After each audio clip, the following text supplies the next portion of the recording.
Media మిత్రులకు నమస్కారం. ముందుగా మీడియా వాళ్ళని నేను ఒక క్వశ్చన్ అడగదలుచుకున్నా. అన్న, మీకేమన్నా మన ఐటీ శాఖ మంత్రి గారు కేటీఆర్ గారు రాసినటువంటి రాజీనామా లేఖ ఎవరికన్నా అందిందా? మీకేమన్నా వచ్చిందా? గత 3 రోజుల నుంచి మేము వెయిట్ చేస్తున్నాం. భారతీయ జనతా పార్టీ కార్యకర్తలం వెయిట్ చేస్తున్నాం. దాంతోపాటు తెలంగాణ ప్రజలు కూడా వెయిట్ చేస్తున్నారు. ఐటీ శాఖ మంత్రి కేటీ రామారావు గారు వారి రాజీనామా పత్రాన్ని ఎప్పుడు సబ్మిట్ చేస్తారా? ఎప్పుడు దాన్ని ముఖ్యమంత్రి కేసీఆర్ గారు ఆమోదిస్తారా? ఎప్పుడు కేటీఆర్ గారు కేంద్ర ప్రభుత్వానికి, భారతీయ జనతా పార్టీకి, నరేంద్ర మోడీ గారికి, రాష్ట్రంలో ఉన్నటువంటి మా పార్టీ అధ్యక్షులు బండి సంజయ్ కుమార్ గారికి, కిషన్ రెడ్డి గారికి, లక్ష్మణ్ గారికి, వారు హేళన చేసినటువంటి మిగిలినటువంటి నాయకులందరికీ కూడా క్షమాపణలు చెప్పి తప్పైపోయింది అని చెప్పి అందరి దగ్గర తప్పును ఒప్పుకుంటారేమో అని ఎదురు చూస్తున్నాం. కానీ 3 రోజులు అయిపోయింది. కిషన్ రెడ్డి గారు కేంద్ర ప్రభుత్వం తరపున కేంద్ర పర్యాటక సాంస్కృతిక మంత్రి హోదాలో కేంద్ర ప్రభుత్వం, భారతీయ జనతా పార్టీ ప్రభుత్వం తెలంగాణ రాష్ట్రానికి ఎన్ని నిధులను కేటాయించింది అనేటువంటిది లెక్కా పత్రంతో సహా పూర్తి ఒక 3 గంటల సేపు పవర్ పాయింట్ ప్రజెంటేషన్ చేసిండ్రు. చాలా స్పష్టంగా వివరించింది. తెలంగాణ రాష్ట్రంలో ఉన్నటువంటి ప్రజలంతా కూడా ఇప్పటిదాకా బీఆర్ఎస్ పార్టీ చెప్తున్నటువంటి లెక్కల ప్రకారంగా 3,65,795 కోట్ల రూపాయలు ట్యాక్సుల రూపంలో కడితే, అదే తెలంగాణ రాష్ట్ర అభివృద్ధికి ట్యాక్సుల రూపంలో 8 సంవత్సరాల వరకే, ఈ రోజు వరకు కూడా కాదు, 8 సంవత్సరాల వరకే కేంద్ర ప్రభుత్వము దాదాపుగా 1,78,000 కోట్ల రూపాయలను కేవలం ట్యాక్సులు రిటర్న్ చేయడం ద్వారా ఇచ్చి, జీఎస్టీ పరిహారంగా మరొక 15,329 కోట్ల రూపాయలను ఇచ్చి, ఇవి కాకుండా వీటితో సంబంధం లేకుండా సంక్షేమము అభివృద్ధి కోసమే 4,98,531 కోట్లు, అంటే దాదాపుగా 5 లక్షల కోట్ల రూపాయలను తెలంగాణ ప్రజల సంక్షేమం కోసం, అభివృద్ధి కోసం ఖర్చు పెట్టినాం. ఇవి లెక్కలతో సహా వివరించినాం. మరి వాళ్ళ కేటీఆర్ గారి మొహం ఎక్కడ పోయింది అని మేము అడుగుతున్నాం. 5 లక్షల కోట్ల రూపాయలు కదా అక్షరాల ఇచ్చింది. ఇంకా ఈ 5 లక్షల కోట్లు కాకుండా చాలా ఉన్నాయి. వాటి లెక్కలను కూడా మేము వన్ బై వన్ చెప్పదలుచుకున్నాం. మరి ఈ రోజు వరకు కూడా కేటీఆర్ గారు వారి మాట అబద్ధమైనందుకు మేము వారు చెప్పినటువంటి ట్యాక్స్ లెక్కలు, వారు చెప్పిన 1,68,647 కోట్ల రూపాయల కంటే 3 రెట్లు అదనంగా ఇవాళ తెలంగాణ సంక్షేమం కోసం ట్యాక్సులు కాకుండా, ట్యాక్స్ రిటర్న్స్ కాకుండా ఖర్చు పెట్టినాం కదా. మరి వాళ్ళ మీరు రాజీనామా చేయాలి. కనీసం మీకు బాధ్యత ఉంటే, మేం తప్పు చెప్పినము, కేంద్ర ప్రభుత్వం చిత్తశుద్ధితోటి పనిచేసింది, ఆ పైసలు తీసుకొని వాడుకున్నాము, రాజకీయం కోసం అబద్ధాలు ఆడినమని చెప్పన్నా కేటీఆర్ గారు ఒప్పుకోవాలి. అలా ఒప్పుకోక తప్పని పరిస్థితి భారతీయ జనతా పార్టీగా మేము కల్పించదలుచుకున్నాం. డెఫినెట్ గా అవన్నీ కూడా ప్రజల ముందు పెట్టదలుచుకున్నాం. మొన్న కిషన్ రెడ్డి గారు చాలా స్పష్టంగా రిపోర్ట్ టు పీపుల్ అని చెప్పి తెలంగాణ ప్రజల ముందే పెట్టిండ్రు. ఇవాళ మేము టీఆర్ఎస్ పార్టీ ముందు పెట్టదలుచుకున్నాం, కేటీఆర్ గారి ముందు పెట్టదలుచుకున్నాం, ముఖ్యమంత్రి కేసీఆర్ గారి ముందు పెట్టదలుచుకున్నాం, తెలంగాణ ప్రజల ముందు కూడా పెట్టదలుచుకున్నాం.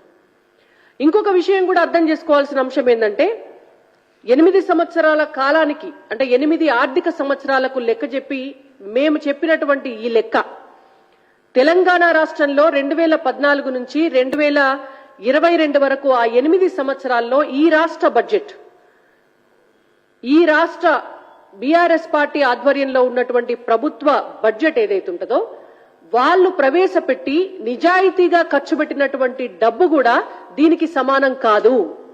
ఏ చర్చకైనా మేం సిద్ధం. కాదని ఏమన్నా ప్రూవ్ చేసేటటువంటి లెక్కలు, ఆధారాలు బీఆర్ఎస్ పార్టీ దగ్గర ఉన్నాయా?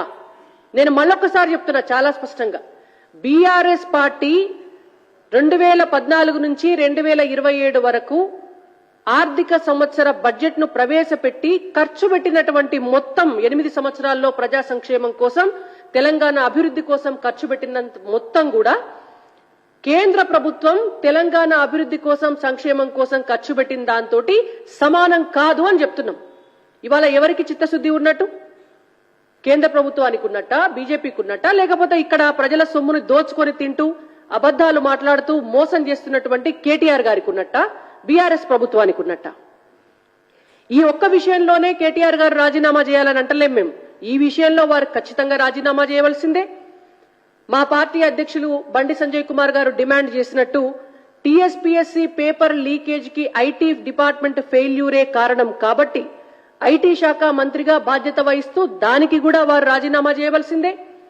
ఇంటర్ విద్యార్థుల ఆత్మహత్యలకు కారణం కూడా ఐటీ డిపార్ట్మెంట్ ఫెయిల్యూరే కాబట్టి ఐటీ శాఖ మంత్రిగా దానికి కూడా బాధ్యత వహించి వారు ఖచ్చితంగా రాజీనామా చేయవలసిందే. ఇవాళ మున్సిపల్ శాఖ మంత్రిగా ఉన్నారు. హైదరాబాద్ పట్టణంలో ఒక్క వర్షం వస్తే మొత్తం మునిగిపోయి మ్యాన్ హోల్స్లలో పడి చిన్న చిన్న పిల్లలు చచ్చిపోతున్నారు, కుక్కలు గరిచి చచ్చిపోతున్నారు. అంత అధ్వానం అయిపోయింది మన పరిస్థితి. దానికి కూడా కేటీఆర్ గారు బాధ్యత వహించి రాజీనామా చేయవలసిందే. ఈ డిమాండ్ని మేము ప్రజల దగ్గరికి కూడా తీసుకుపోదలుచుకున్నాం. ఇంకొక అంశం కూడా చాలా స్పష్టంగా చెప్పదలుచుకున్నాం.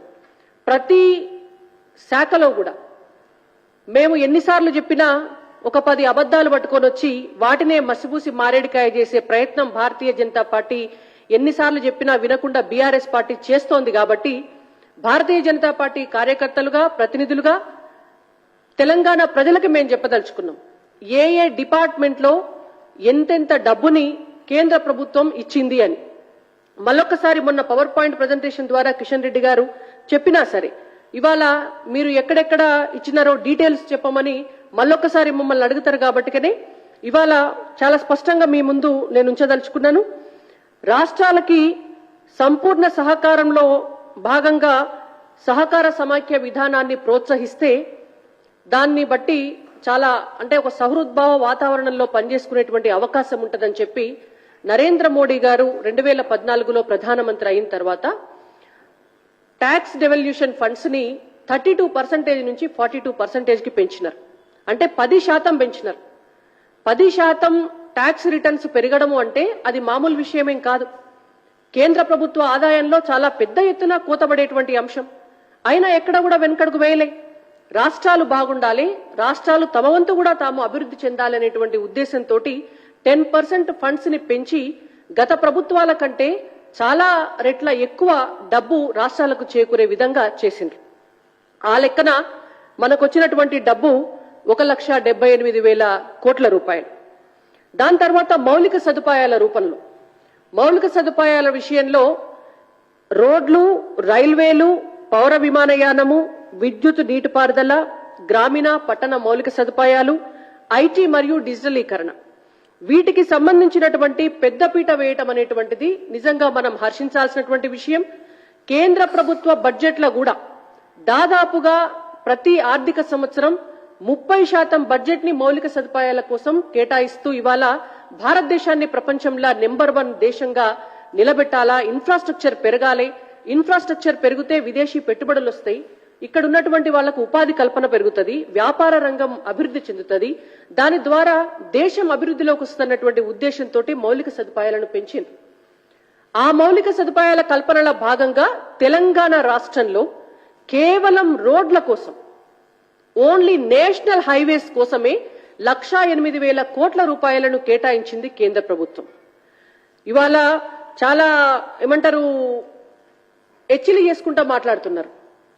హరీష్ రావు గారు ఒక దిక్కు, కేటీఆర్ గారు ఒక దిక్కు, కేసీఆర్ గారు ఒక దిక్కు, వాళ్ళ పార్టీకి సంబంధించినటువంటి మంత్రులు, ఎమ్మెల్యేలు, ఎమ్మెల్సీలు ఇవాళ పొట్టజీల్స్తే అక్షరం రానోళ్లు కూడా బడ్జెట్ల గురించి, వచ్చేటటువంటి డబ్బు గురించి కేంద్ర ప్రభుత్వాన్ని అవహేళన చేసుకుంటా మాట్లాడుతున్నారు.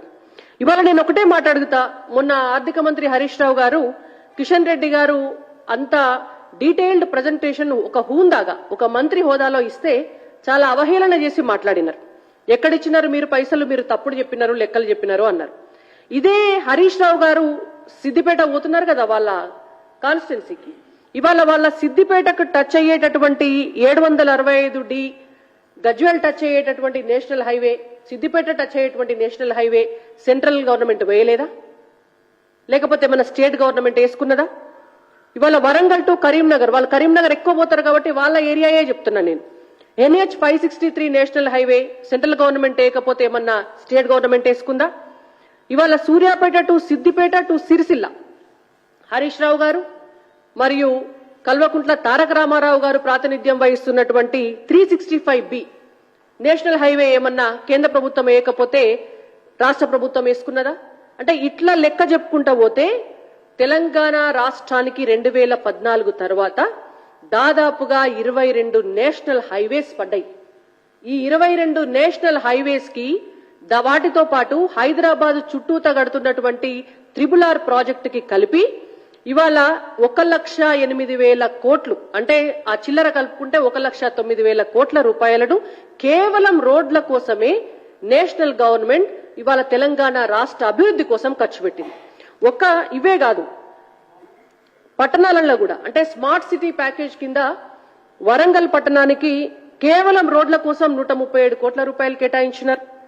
కరీంనగర్ పట్టణానికి కేవలం ఆ పట్టణంలో ఉన్నటువంటి రోడ్డు బాగు చేయించడం కోసం 39 కోట్ల రూపాయలు కేటాయించినారు.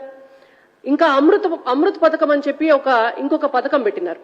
ఈ అమృత్ పథకం ద్వారా కూడా మౌలిక సదుపాయాలు మున్సిపల్ కార్పొరేషన్లల్లా, మున్సిపాలిటీలల్లా, చిన్న చిన్న పట్టణాలల్లా, జిల్లా హెడ్ క్వార్టర్స్ లో కూడా పెట్టాలనేటువంటి ఉద్దేశంతో అమృత్ పథకం ద్వారా డబ్బులు కేటాయించి తెలంగాణలో ఉన్నటువంటి మున్సిపాలిటీ రోడ్ల కోసం 3,703 కోట్ల రూపాయలను శాంక్షన్ చేసినారు, రిలీజ్ చేసినారు. ఇవే కాకుండా అంటే నేను ఇందాక చెప్పిన మీకు నేషనల్ హైవేసే కాకుండా, పట్టణాలే కాకుండా, మున్సిపల్ కార్పొరేషన్లే కాకుండా, మున్సిపాలిటీలే కాకుండా గ్రామాలలో కూడా రోడ్లు బాగుండాలి. గ్రామీణ ప్రజలకు రోడ్లు బాగుంటే వాళ్ళు పట్టణాలకు వెళ్లి రావడానికి, ఓ హాస్పిటల్కో, ఓ స్కూల్కో, ఓ కాలేజ్కో వెళ్ళడానికి వాళ్ళకి అనువుగా ఉంటదనేటువంటి ఉద్దేశంతో గ్రామీణ సడక్ యోజన పథకం కింద గ్రామాలకు కూడా 2,054 కిలోమీటర్ల రోడ్లు కేవలం కేంద్ర ప్రభుత్వమే డబ్బు కేటాయించి పూర్తి చేసింది. ఇవాళ 3,672 కోట్ల రూపాయలు దానికోసం కేటాయించినారు. అంటే ఇవాళ నేషనల్ హైవేస్ కేంద్ర ప్రభుత్వమే వేసి, పట్టణాలలో వేసిన రోడ్లు కేంద్ర ప్రభుత్వమే వేసి, గ్రామాలలో వేసిన రోడ్లు కేంద్ర ప్రభుత్వమే వేసినాక రాష్ట్ర ప్రభుత్వం చేసిందేమున్నది? మీరు దేనికి హెచ్చలి చేస్తారు కేంద్ర ప్రభుత్వాన్ని? కాదని చెప్పేటటువంటి దమ్ము కేటీఆర్ గారికి ఉన్నదా అని మేము అడుగుతున్నాం. ఇవాళ మేము లెక్కలు బయట పెట్టినాం కదా, దానికోసం కేటీఆర్ గారు రాజీనామా చేయాలా. రైల్వేల విషయానికి వస్తే కూడా రైల్వే డిపార్ట్మెంట్ కు సంబంధించి కూడా దాదాపుగా 32,473 కోట్ల రూపాయలను కేంద్ర ప్రభుత్వం కేటాయించింది. 32,473 కోట్ల రూపాయలు ఇవేమి చిన్న విషయం కాదు. రైల్వేలు 39 రైల్వే స్టేషన్లను ఆధునీకరించారు తెలంగాణ రాష్ట్రంలో. 2 వందే భారత్ ట్రైన్స్ ని రిలీజ్ చేసినారు. ఒక్క సికింద్రాబాద్ రైల్వే స్టేషన్ నే ఎయిర్పోర్ట్ తరీకా దాన్ని రీమోడల్ చేసినారు. సికింద్రాబాద్ రైల్వే స్టేషన్ చూస్తే మనకి ఇప్పుడు ఎయిర్పోర్ట్ చూసినట్టు ఉంటది. కొత్త లైన్లు, కొత్త డబ్లింగ్ లైన్లు, కొత్త ట్రిప్లింగ్ లైన్లు, ఇవన్నీ కూడా మేము మళ్ళీ ఒకసారి రోడ్లకు సపరేట్ గా, రైల్వేస్ కి సపరేట్ గా, వ్యవసాయానికి సపరేట్ గా, మహిళా శిశు సంక్షేమానికి సపరేట్ గా, ప్రతి అంశానికి సపరేట్ గా డీటెయిల్డ్ రిపోర్ట్ ఇవ్వదలుచుకున్నాం. ఇవాళ బ్రీఫ్ గా మాత్రమే చెప్తున్నాం. ఇట్లా సామాన్య పౌరులకి అందుబాటు ధరలో తొందరగా గమ్యానికి చేరుకోవాలనేటువంటి ఉద్దేశంతో రైల్వే డిపార్ట్మెంట్ ను కూడా చాలా అత్యాధునికమైనటువంటి రీతిలో ప్రజలకు అందుబాటులోకి తీసుకురావడానికి 32,000 కోట్ల రూపాయలను రైల్వేల పైన తెలంగాణ రాష్ట్రం కోసం ఖర్చు పెట్టింది కేంద్ర ప్రభుత్వం. పౌర విమానయాన విషయంలో కూడా 3 కొత్త ఎయిర్పోర్ట్లను తెలంగాణ రాష్ట్రంలో తీసుకురావడం కోసం మొన్ననే రీసెంట్ గా మళ్ళీ ఒకసారి కూడా అనుమతులు ఇచ్చి ప్రపోజల్స్ కూడా పంపించింది. ఆ పని కూడా సాగుతూనే ఉంది. శంషాబాద్ ఎయిర్పోర్ట్ మాట్లాడితే మన రామన్న సూట్ వేసుకొని బూట్ వేసుకొని ఏదో ఊరుకు పోతాడు కదా ఆయన, దావోస్, నేను పోయి పైసలు పట్టుకొస్తున్నా, ఈడి పోయి పరిశ్రమలు పట్టుకొస్తున్నా, ఆ కంపెనీ వస్తుండు, ఈ కంపెనీ వస్తుండంటే ఏడికెళ్ళి వస్తారు కంపెనీ వాళ్ళు? ఇలా శంషాబాద్ లాంటి ఎయిర్పోర్ట్ ఉంటే వస్తారు. అటువంటి శంషాబాద్ ఎయిర్పోర్టు వైశాల్యాన్ని 3 రెట్లు పెంచడానికి కేంద్ర ప్రభుత్వం నిధులు శాంక్షన్ చేసింది. దాని కెపాసిటీ పెంచడానికి శాంక్షన్ చేసింది. గతంలో ఉన్నటువంటి దానికంటే ఇవాళ ఎక్కువ పర్సంటేజ్, దాదాపుగా మీకు లెక్కతో సహా చెప్తా నేను. శంషాబాద్ ఎయిర్పోర్ట్ కి సంబంధించింది 1,21,000 చదరపు మీటర్లు శంషాబాద్ వైశాల్యం. ఇవాళ కేంద్ర ప్రభుత్వం చొరవ తీసుకొని 3,79,370 చదరపు మీటర్ల వైశాల్యానికి పెంచుతుంది. వాటర్ ఏరోడ్రోమ్ పెట్టినాం. ఎప్పుడన్నా ఊహించినామా మనం? నాగార్జున సాగర్ నుంచి విజయవాడ పోనీకి, హైదరాబాద్ పోనీకి వాటర్ ఏరోడ్రోమ్ ను కూడా పెట్టి పర్యాటక శాఖ కింద దాదాపుగా 20 కోట్ల రూపాయలు దానికోసం కేటాయించినాం. ఇవాళ ఎక్కడ ఇన్స్టిట్యూషన్స్ తెలంగాణలో ఉండయి, ఏ రీసెర్చ్ ఇన్స్టిట్యూషన్స్ ని కూడా తెలంగాణలో పెట్టరు.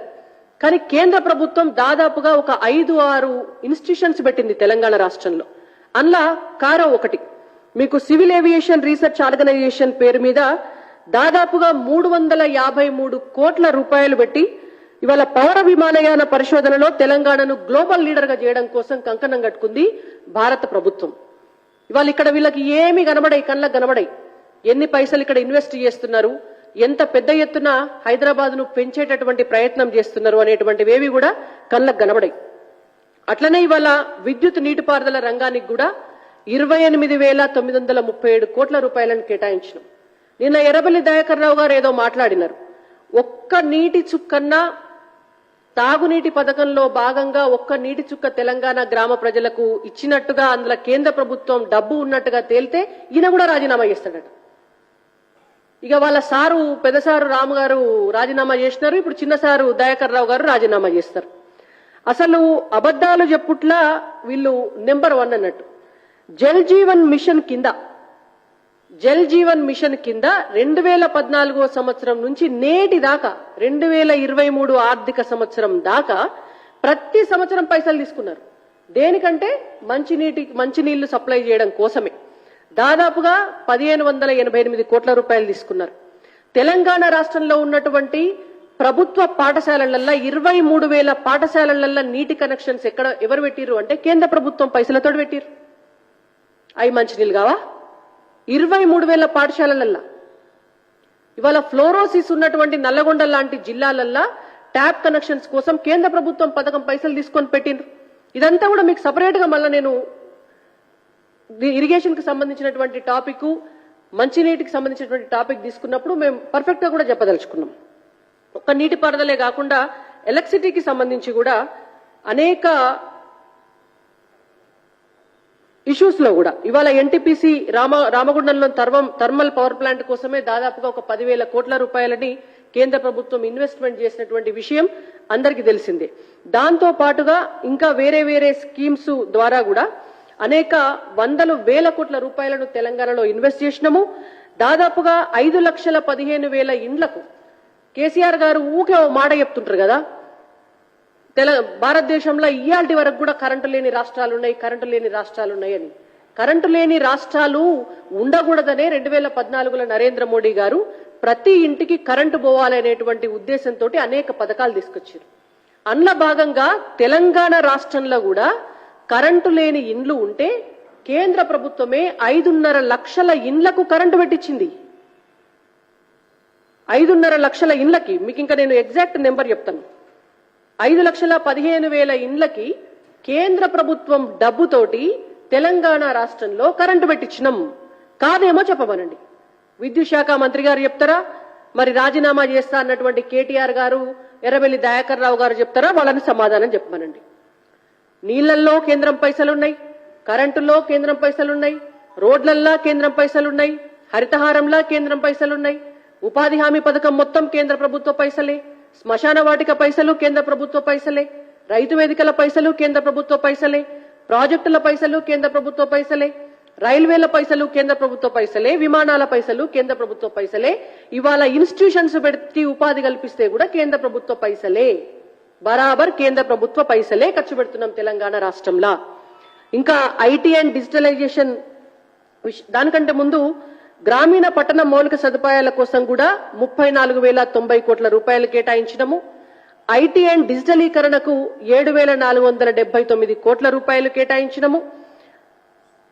వ్యవసాయము, అనుబంధ రంగాలు, పశుసంవర్ధకము, మత్స్య పరిశ్రమ వీటి కోసమే 40,562 కోట్ల రూపాయలు. ఇవాళ తెలంగాణ రాష్ట్రంలో బర్లు వంచినా, గొర్రెలు వంచినా, చేపలు వంచినా ప్రతి పథకంలో కూడా కేంద్ర ప్రభుత్వ డబ్బు వాడి ఆ పైసల మందమే ఇక్కడ ఉన్నటువంటి బీసీ సామాజిక వర్గాలకు ఉపాధి కల్పిస్తున్నామని చెప్పి ఒక అబద్ధం చెప్పి ఆ పైసలే తీసుకొచ్చి ఇక్కడ పంచుతున్నారు. అది వాస్తవం. రసాయనాలు ఎరువుల విషయంలో కూడా కేంద్ర ప్రభుత్వం 33,000 కోట్ల 649 కోట్ల రూపాయలను రసాయనాలు ఎరువుల మీదనే తెలంగాణ రాష్ట్రానికి కేటాయించింది. ఇవాళ పెట్టినటువంటి ఫర్టిలైజర్స్ కంపెనీ మీదనే 6,400 కోట్ల రూపాయలతోటి రామగుండం ఎరువుల ఫ్యాక్టరీని మళ్లీ పునఃప్రారంభించడం కావచ్చు, యూరియా డిఏపీల విషయంలో ఇస్తున్నటువంటి సబ్సిడీలు కావచ్చు, ఇవాళ కిసాన్ సమ్మాన్ నిధి కింద రైతులకు ఇస్తున్నటువంటి డబ్బు కావచ్చు, వాటి డీటెయిల్స్ అన్ని కూడా ఆ సబ్జెక్టు మీద మేము ప్రెస్ కాన్ఫరెన్స్ పెట్టినప్పుడు మీకు డీటెయిల్ గా మైన్యూట్ డీటెయిల్స్ తో సహా ఇస్తాం. ఆరోగ్యం పారిశుద్ధ్యం కింద 15,474 కోట్ల రూపాయలను కేటాయించినాం. పరిశ్రమలు, వాణిజ్యం, వస్త్ర పరిశ్రమ మరియు ఎంఎస్ఎంఈ వాటి కోసము 1,502 కోట్ల రూపాయలను కేటాయించినాం. జీవనోపాధి, కరోనా సమయంలో మద్దతు కోసము 38,256 కోట్ల రూపాయలు కేటాయించినాం. పర్యావరణము, అడవుల సంరక్షణ కోసం 3,205 కోట్ల రూపాయలను కేటాయించినాం. విద్య మరియు క్రీడలకు సంబంధించి ఇందులో సర్వశిక్ష అభియాన్ వస్తుంది, ఏకలవ్య స్కూల్స్ వస్తాయి, రీసెర్చ్ ఇన్స్టిట్యూషన్స్ వస్తాయి, యూనివర్సిటీలకు ఇస్తున్నటువంటి ఫండ్స్ వస్తాయి, స్కాలర్షిప్లు వస్తాయి. వీటన్నిటి కోసం కూడా 17,857 కోట్ల రూపాయలను కేంద్ర ప్రభుత్వం తెలంగాణ రాష్ట్రానికి విడుదల చేసి ఖర్చు పెట్టింది. మహిళా శిశు సంక్షేమం కోసం 8,031 కోట్ల రూపాయలు ఖర్చు పెట్టినాం. హరిజనులు, గిరిజనుల సంక్షేమం కోసం 9,426 కోట్ల రూపాయలు ఖర్చు పెట్టినాం. మైనారిటీలు, దివ్యాంగులు, వయోవృద్ధుల సంక్షేమం కోసం 1,568 కోట్లు ఖర్చు పెట్టినాం. సామాజిక భద్రత కోసం 687 కోట్లు, పర్యాటకం మరియు సాంస్కృతిక రంగం కోసం 718 కోట్లు, రక్షణ శాఖ 1,15,000 కోట్లు, హోంశాఖ కింద 6,218 కోట్ల రూపాయలను అక్షరాల ఒక్క రూపాయి కూడా తక్కువ చేయకుండా కేంద్ర ప్రభుత్వం ఈ తెలంగాణ రాష్ట్రం కోసం ఖర్చు పెట్టింది. ఈ మొత్తం వివరాలు కూడా ఇదంతా లెక్క చేస్తే మనకు దాదాపుగా 5 లక్షల కోట్ల రూపాయలు ట్యాక్స్ రూపంలో ఇచ్చినటువంటి 1,70,000 డబ్బు కాకుండా 1,70,000 కోట్ల రూపాయలు కాకుండా, జీఎస్టీ పరిహారం 15,000 కోట్ల రూపాయలు కాకుండా అడిషనల్ గా ఇచ్చినటువంటి దాదాపు 5 లక్షల కోట్ల రూపాయల వివరాలు ఇవి. వీటన్నింటినీ కూడా మీకు ఇంకా మైన్యూట్ గా ప్రతి ఏరియాలో కూడా మీరు అడగచ్చు, ఇవాళ వ్యవసాయానికి 40,000 కోట్ల రూపాయలు మీరు ఎట్లా ఇచ్చిండ్రు అని. మేము ఆ వ్యవసాయానికి 40,562 కోట్ల రూపాయలు ఎట్లా ఖర్చు పెట్టినామో కూడా మీకు చెప్తాం. ప్రతి విషయంలో కూడా ప్రతి రోజుకు ఒక ప్రెస్ కాన్ఫరెన్స్ పెట్టి చెప్తాము. కాబట్టి మేము ఒకటే డిమాండ్ చేస్తున్నాం, ఇవాళ బీఆర్ఎస్ పార్టీ తెలంగాణ ప్రజలకు క్షమాపణ చెప్పాలా, భారతీయ జనతా పార్టీకి క్షమాపణ చెప్పాలా, కేంద్ర ప్రభుత్వానికి క్షమాపణ చెప్పాలి, నరేంద్ర మోడీ గారికి కూడా క్షమాపణ చెప్పి ఖచ్చితంగా కేటీఆర్ గారు వారి మంత్రి పదవికి వెంటనే రాజీనామా చేయాలని చెప్పి ఇవాళ బీజేపీ తరపున మేము డిమాండ్ చేస్తున్నాం.